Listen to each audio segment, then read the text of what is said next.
How much startup help do VCs really give? When you're choosing an investor to fund your startup, one of the most important things to consider is the help and expertise that a prospective investor will give you. However, the real question is how valuable is the advice that investors are providing? And that's what today's video is all about.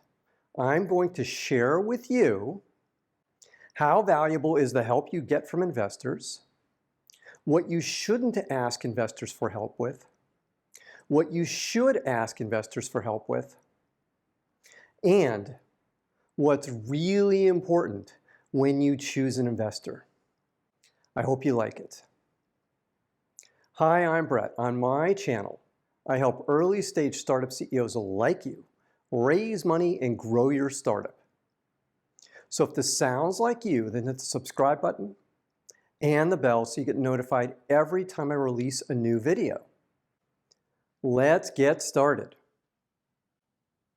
How valuable is the help you get from investors? When I started raising money for my company, I remember telling my dad, who had also raised venture funding years earlier, about how important it was that we raise money from Tier 1 investors like Sequoia. I must have sounded like such an idiot to my dad, but he patiently listened to me. Then my dad said, "Brett, everybody's money is green." And my dad was so right. Never forget that raising money is difficult, and the first goal of raising money is raising money. I'll get back to this later in the video. As we started meeting with investors, I got all sorts of advice from investors on our business. Some of the advice was unbelievably bad, and some of the advice was good. The advice continued once we closed our funding.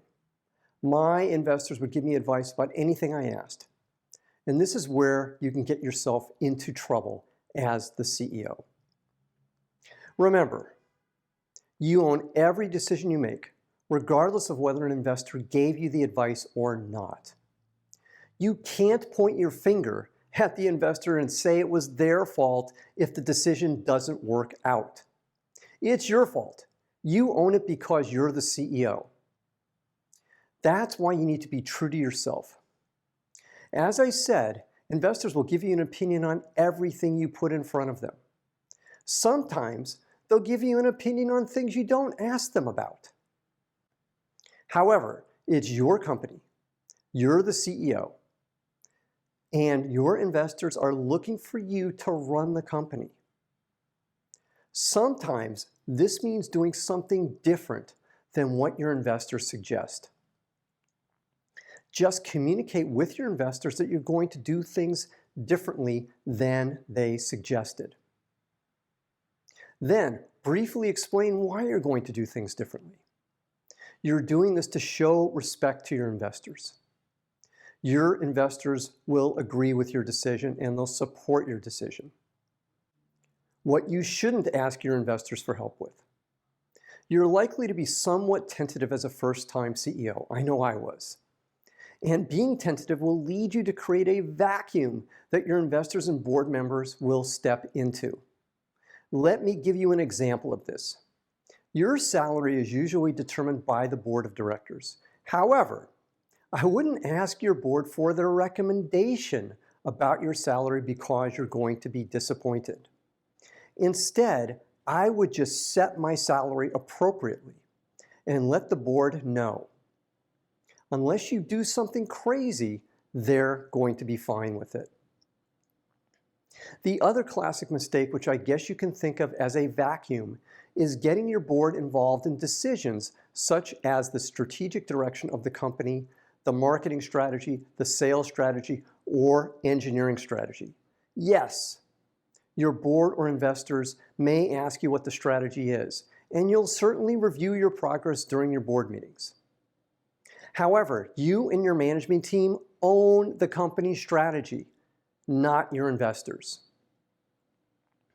The point is, don't create an unnecessary vacuum. What you should ask your investors for help with. It's pretty simple.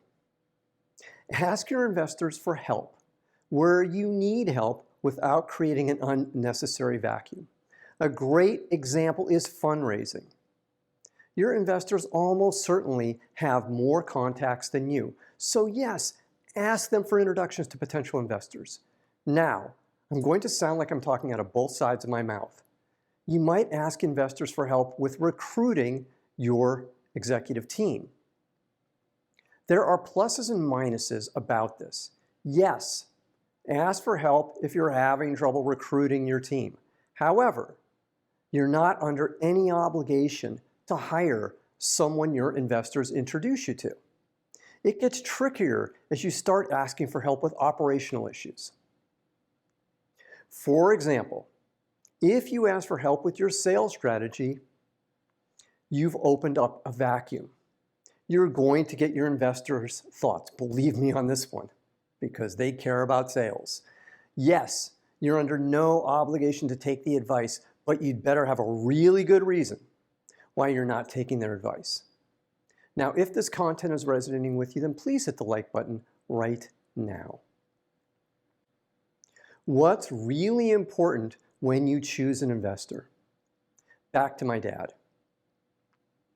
He said everybody's money is green.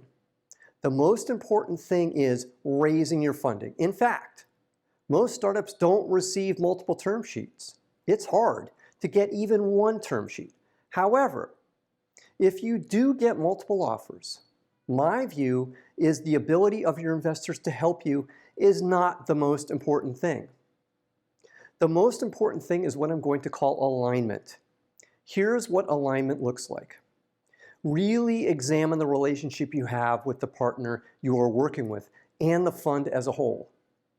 Then, look at the track record the fund has too. Does the partner you are working with support the portfolio companies? Does the fund support its portfolio companies? Talk to the CEOs that have worked with the fund and the partner as well. You have every right to talk with other CEOs, so make use of this right. Then, make sure you are an economic fit for the fund as well. For example, if you are shooting for a $100 million exit and you take funding from a $1 billion fund, the $1 billion fund is not going to be happy with this as a goal because your exit will not change the financial outcome of the fund.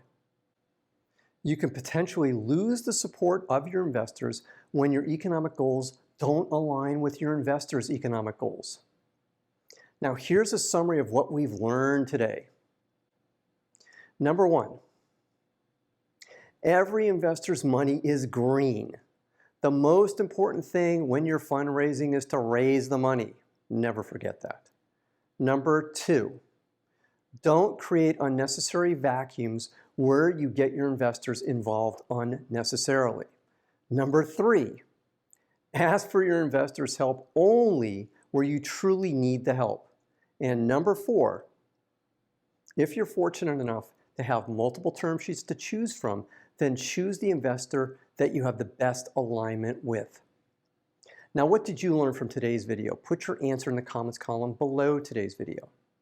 And if you have any questions, put them in the comments column too, and I'll be happy to answer them for you. Now, I have one more thing for you today. It's my free startup pitch deck template. It has all the slides you need to develop an awesome pitch deck. Click the link below today's video and it's yours for free. And for more great content, click on the video at the end of today's video. And if you haven't already, then click the subscribe button to get notified every time I release a new video. I'm Brett at brettjfox.com. Thanks for watching today. Take care. Bye.